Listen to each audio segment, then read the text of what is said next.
தேவனுக்கே மகிமை உண்டாவதாக. இந்த புதிய நாளிலும் கர்த்தர் உங்களுக்கு அருளும் ஆறுதலின் மன்னா. உன் போராட்டங்களை கண்டு பயப்படாதே. நீ தனியாக யுத்தம் செய்யவில்லை, நானே உனக்காக யுத்தம் பண்ணுகிறேன். உன் யுத்தத்தை என் கரத்தில் ஒப்புக்கொடு, நான் உனக்கு வெற்றியை தருவேன். யோசுவா 23:10. உங்கள் தேவனாகிய கர்த்தர் உங்களுக்கு சொன்னபடி அவர்தாமே உங்களுக்காக யுத்தம் பண்ணுவார்.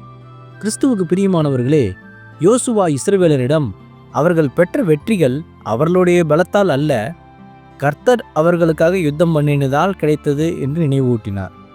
அதுபோல இன்று உங்கள் வாழ்க்கை போராட்டங்களும் உங்களுடையவைகள் அல்ல. உங்கள் நோய், கடன், குடும்ப பிரச்சனைகளுக்கு எதிராக அவரே யுத்தம் செய்வார். உங்கள் பங்கு அவரை நம்பி அவர் பின்னால் நிற்பது மட்டுமே. அப்படி செய்தால் உங்களுக்கு வெற்றி நிச்சயம். ஏனெனில் யுத்தம் கர்த்தருடையது. ஆமேன். ஜெபிப்போம். என் அன்புள்ள பரிசுத்த பரலோக பிதாவே, இந்த புதிய நாளுக்காக உமக்கு நன்றி.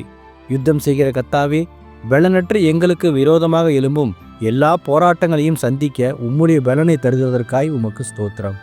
எங்கள் யுத்தங்களை உன் கரத்தில் ஒப்புவிக்கிறோம்.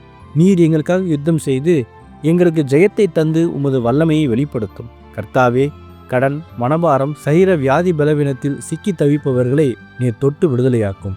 இந்த நாள் முழுவதும் உமது பலத்தால் என்னை நிரப்பி உம்முடைய ஆவியால் என்னை வழி நடத்தும். கர்த்தாவே, இந்த நாளிலும் தங்கள் பிறந்த நாள், திருமண நாள் போன்ற நல்ல விசேஷங்களை கொண்டாடும் ஒவ்வொருவரையும் இந்த நாளின் வாக்குத்தத்த வசனத்தின்படியே ஆசீர்வதியும். இயேசுவே, இந்த நாளில் உம்முடைய வருகை இருக்குமானால் நான் அதில் உம்மோடு எடுத்துக்கொள்ளப்படபடி என்னை தகுதிப்படுத்தும், தயார்படுத்தும். இயேசுவின் நாமத்தில் ஜெபிக்க நீங்கள் நல்ல பிதாவே. ஆமேன்.